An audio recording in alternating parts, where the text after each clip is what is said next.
It happened so fast I almost missed it. Loretta gripped my wrist, her frail fingers digging in with surprising strength. Her eyes, cloudy for months, were suddenly sharp. "Ethan," she said, voice low, "your marriage was arranged. You were chosen, not loved." The wind rattled the windows of the old farmhouse, and for the first time I realized maybe I'd never really known the woman I married. I had driven 6 hours that Thursday afternoon, the sun low behind me, thinking I was just doing the right thing, being a good husband. Madison left a note on the kitchen counter before flying to Cabo with her brother. "Take care of Mom. Back Monday. M." No thank you, no call. Just that. Loretta had been diagnosed with early-stage dementia last fall. I'd visited, called, offered help. Madison always brushed it off. "Mom's just being dramatic," she'd say. But when I walked into that creaking, ivy-covered farmhouse, something felt wrong, not just quiet, hollow, like the house was holding its breath. And then Loretta looked at me with eyes I hadn't seen in months and said that, not confused, not sick, just certain. This is the story of how I found out everything I believed was built on a lie, and how, through the cracks, I found something unexpected. But back then, I had no idea what was coming. I wasn't supposed to end up with someone like Madison Whitmore. She was the kind of woman who wore silence like a silk scarf, elegant, controlled, always just out of reach. We met 5 years ago in a gas station parking lot, after she lightly tapped the back of my old Toyota with her Lexus. She was apologetic, flustered, charming, said she'd pay for the repairs, then insisted on taking me out for coffee. 2 weeks later, we were inseparable. At least I thought we were. I was a nobody back then. Just a freelance architect fresh out of trade school, living with 2 roommates and pitching eco-home designs to clients who barely answered my emails. Madison, meanwhile, came from one of the oldest families in Savannah. Southern charm, old money, country club smiles. I thought I'd won the lottery, but things changed after the wedding. We moved into a guest house on her family's estate while I got my business going. Only I never really got to build it. Her family offered me work, renovating barns, designing new stables, redoing the front gate. It felt like support at first. Then it felt like a cage. My name was never on the permits. My designs were submitted under the family business. "Be patient," Madison said. "This is how it works in our world." But the truth, I was invisible in my own life. And now I was standing in that big, drafty farmhouse alone with a woman who barely recognized me last time I saw her. Only now she did. More than that, she knew. That night, after she dropped that sentence like a lit match, she went quiet again, back to mumbling about the dog we didn't have and the mail that never came.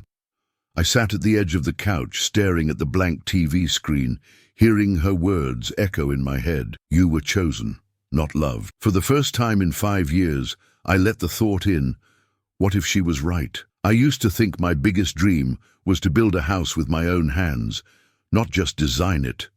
Build it. Something clean, sustainable, with wood that smelled like pine and windows that caught the sunrise just right. Madison said she loved that dream. She said it with that soft, deliberate voice of hers, always just warm enough to feel sincere. "You're going to change the world one day, Ethan," she told me the night I showed her my eco-village concept, the one that got published in a regional magazine. She framed the article, gave it to me for Christmas. That was year 1. By year 3, I was still sketching for other people, still getting established, still being told by Bradley, her brother, to play the long game. He handled all the family's development projects. "Be patient," he'd say, patting my back like I was a slow child. "You're in the circle now. Just keep quiet and keep working." I stayed quiet for 5 years, until that Thursday. After Loretta's strange words, I went upstairs to unpack and noticed the closet was almost empty. My wife hadn't just left for a weekend. She'd packed as if she wasn't coming back. Then I checked my bank app, our shared savings account, where I'd deposited every freelance check for the past year, was nearly empty. One transaction, 48 hours earlier, a wire transferred to a corporation I didn't recognize. I called Madison. No answer. I texted. Nothing. Instead, I got a notification. She had posted a photo. Sun hat, beach drink, arm around another man. The caption, "Grateful to be with someone who truly sees me." I sat down hard on the floor, phone still glowing in my hand. I wasn't angry. Not yet. Just hollow. Downstairs, Loretta was humming something soft and old. I went to the kitchen and found her by the window, rocking slowly. She turned to me, clear-eyed again, and said, "You need to check the drawer in the hallway. Bottom one." I opened it. Inside, a folder. Receipts, bank statements, and a printed email thread between Madison and Bradley. Subject, "Securing the architect." Phrases like, "Too talented to lose," "Too naive to ask questions," and "Make him feel like part of the family." I gripped the counter to stay upright. My dream hadn't just failed, it had been used, and still part of me whispered, maybe I can fix this, maybe if I just talk to her. That night, the house creaked like it was grieving with me. I didn't sleep. I couldn't. I sat in the kitchen, staring at the folder Loretta had handed me, the words swirling like storm clouds. "Get him to sign the joint license under the family's LLC. Don't let him put his name on the patents. Play the long game." How long had this been going on? 5 years. That's what the email date said. I looked at Loretta, sleeping on the couch, her hands clasped under her cheek like a child's. A bottle of pills sat on the side table, half empty, no label. I picked it up. Generic vitamins, not her prescribed meds. I checked the cabinet where the real ones should be. Gone. They'd been swapping her medication, keeping her dull, silent, forgettable. She opened her eyes slowly, catching me with the bottle in my hand. "They didn't want me to remember," she said softly, "but I do." Her voice was dry, brittle like leaves. "I've watched them lie. About me. About you. About everything." And then her tone shifted. Steady, sharp. "Ethan, I've been pretending. The confusion, the forgetfulness. It was safer to let them think I was fading. People stop watching when they think you're already gone." I couldn't breathe. "They talk around me like I'm furniture. But I listen. I write things down, and I waited for the right moment.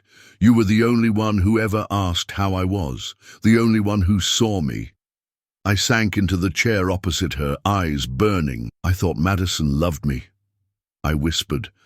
"I thought we were building something real." Loretta nodded slowly. "She never learned how to love. Not really. She learned how to win. That's what her father taught her." There was a long silence before she reached beneath the couch cushion and pulled out an envelope. Inside were scans of her medical files. Stage 4 pancreatic cancer, weeks to live. "I didn't want treatment," she said. "Not from them. Not if it meant being their pawn again. But I can't leave until I make this right." I stared at her, disbelief turning to heartbreak. "You're dying?" She gave a weak smile. "I'm living every minute until I don't." The next morning, I woke up to the smell of toast. Loretta was in the kitchen making coffee. "2 sugars, no cream," she said. "Isn't that how you like it?" I nodded, too stunned to speak. She slid a small wooden box across the table. "My mother gave this to me when I turned 18. Inside are things that matter. Proof, letters, documents, the real deed to this house." I opened it with trembling fingers. Photos, bank slips, a notarized will with a recent date. "I changed it last week," she said. "They won't be happy." "I don't care," I said, more to myself than to her. "I want out. I want this all to end." She looked at me, her voice a whisper again. "Then help me, Ethan. Not for revenge, for truth, for dignity, for everything they tried to erase." And for the first time since I stepped foot in that house, I didn't feel powerless. I felt chosen, for the right reasons. And you? Have you ever realized too late that someone was only keeping you around for their benefit, not your heart? If you've been through something like that, tell me in the comments. Your story might help someone else feel a little less alone right now. Loretta sat across from me in her worn denim robe, hands curled around her mug, like it was the only warm thing left in her world. "I don't want to spend my last weeks pretending I didn't see what I saw," she said, "and I don't want you spending yours thinking you were nothing but a mistake." I didn't know what to say. I'd built my whole identity on being the man who didn't rock the boat. Easygoing, grateful, quiet. I didn't push back when Madison made decisions without me, didn't protest when her brother tweaked my drawings before submitting them, didn't ask where the money was going, because I trusted them, because I thought love meant loyalty.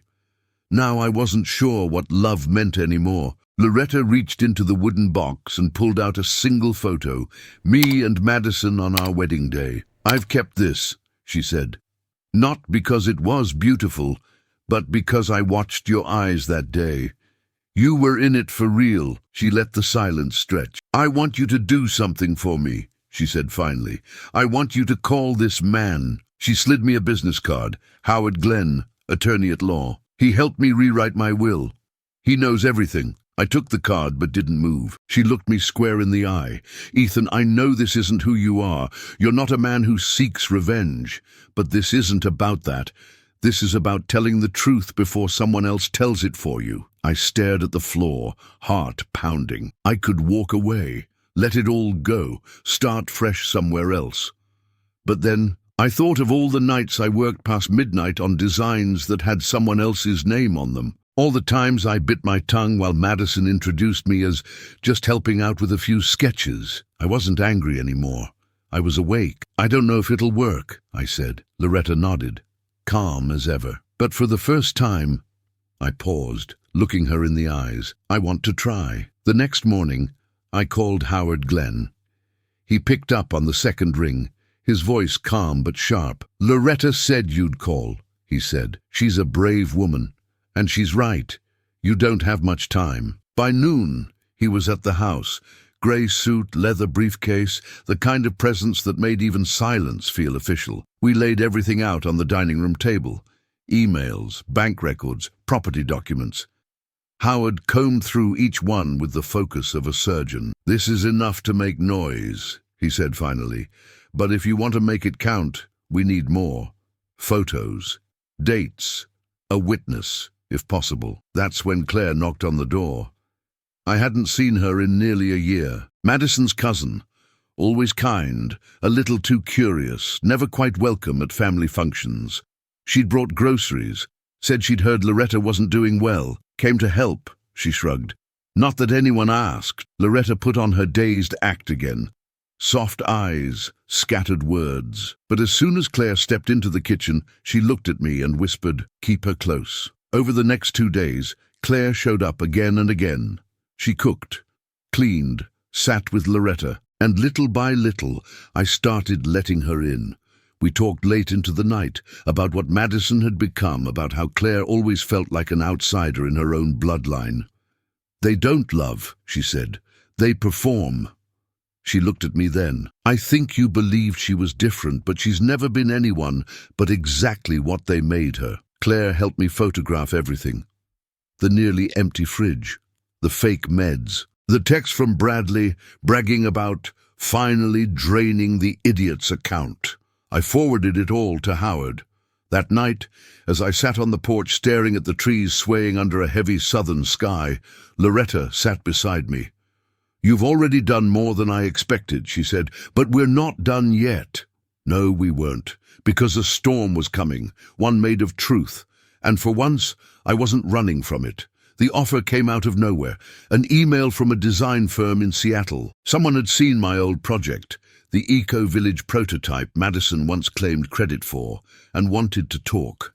A week-long architectural summit, paid travel, a chance to lead a sustainable housing initiative. It was everything I'd wanted, before everything fell apart. I told Claire about it while we were making coffee the next morning. "That's incredible," she said, her smile flickering. "You should go." Loretta, from the kitchen table, barely looked up from her tea. "You can go," she said softly. "But know this, some people never get the chance to tell their story.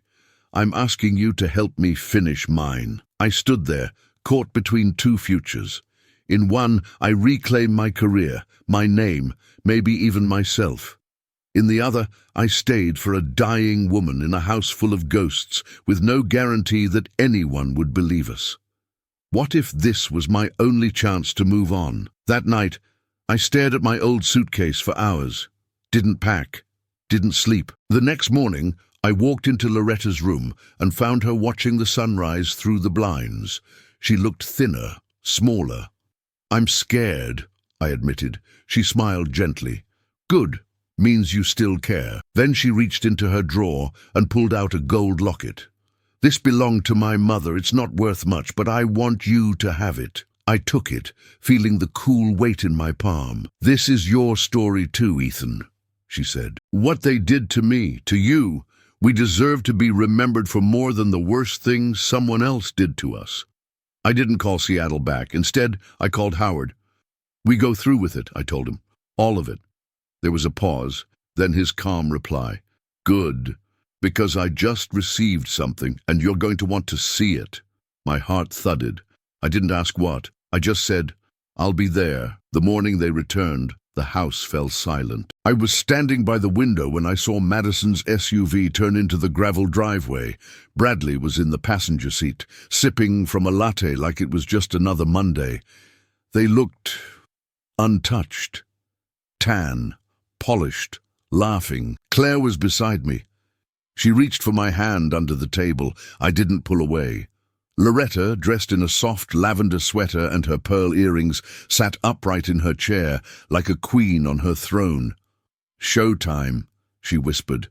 The door burst open. "Well, isn't this a surprise?" Madison said, voice bright but brittle. "Ethan, I didn't know you were still here." I looked at her calmly. "Loretta asked me to stay." Bradley scoffed. "Hope she didn't bore you to death." Claire stood. "You should sit down." That's when Howard Glenn walked out from the study. Madison froze. "What's he doing here?" "Executing Loretta's final wishes," he said, his voice like a blade wrapped in velvet. "She asked me to update you on a few legal matters." Bradley laughed, short and sharp. "You mean the will?" Howard nodded. "Yes, the updated one, witnessed, notarized, and, most importantly, filed." He opened his briefcase and placed 2 documents on the table. "This is the new ownership transfer of the estate, and this," he tapped the second page, "is Loretta's signed testimony regarding your negligence, financial exploitation, and medical endangerment." The room cracked open with silence. "What the hell is this?" Madison snapped, her voice rising. "You're not serious. She's sick. She's confused." "I'm right here," Loretta said. Her voice wasn't loud, but it was clear. "I've never been more aware of who you really are." She looked directly at Madison. "You diluted my medication. You left me with nothing but vitamin pills and a note. You stole from Ethan. You laughed about it." Bradley stepped forward, face flushed. "You can't prove any of this." Howard cut him off. "We can, with digital records, surveillance footage, bank logs, and screenshots. You left a trail, Mr. Whitmore."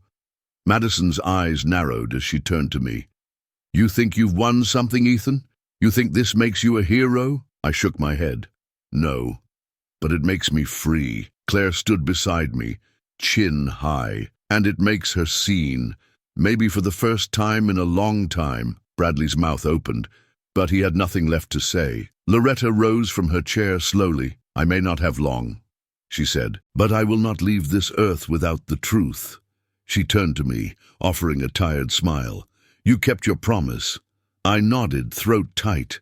As they stormed out, angry, panicked, cornered, I didn't feel triumphant. I felt clean, like the rot had finally been cut away. Later that night, I sat beside Loretta's bed as she rested, hand in mine.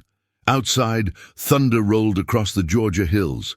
She didn't say much, just one line, barely audible. "Justice tastes like honey." Loretta passed quietly 3 days later. No fanfare, no family, just me and Claire in the room, the morning sun leaking through sheer curtains, bathing everything in a warm, golden hush. She was holding the locket when she took her last breath, and somehow she looked younger in that moment, lighter. We buried her on the hill behind the farmhouse next to a magnolia tree she planted as a child, just the way she asked. No speeches, no expensive flowers, just silence and sky. In the weeks that followed, I sorted through her things, old letters, faded photographs, notebooks full of tiny, meticulous handwriting. She had written down everything, her pain, her doubts, her hopes, and somewhere in those pages, I found pieces of myself. I moved out of the guest house. Claire helped me set up a tiny studio in town. I finally put my name on a door. Not Whitmore, not hidden, just me. I don't know what the future holds. But I know this. Love isn't quiet because it's afraid. It's quiet because it listens. And truth doesn't always roar. Sometimes it whispers just loud enough for the right person to hear it. Loretta's whisper changed my life. And I think maybe, just maybe, mine changed hers too. Maybe you've been there too, trusting someone so deeply only to find out you were just a convenience in their story. But here's what I've learned. Even when everything falls apart, even when the people you counted on turn out to be strangers, that doesn't make you the fool. It makes you human. And sometimes, the most powerful thing you can do is stand still, look at the wreckage and choose not to walk away, but to rebuild with your own hands. If this story touched something in you, tell me. Your voice might be the echo someone else needs to find their way out.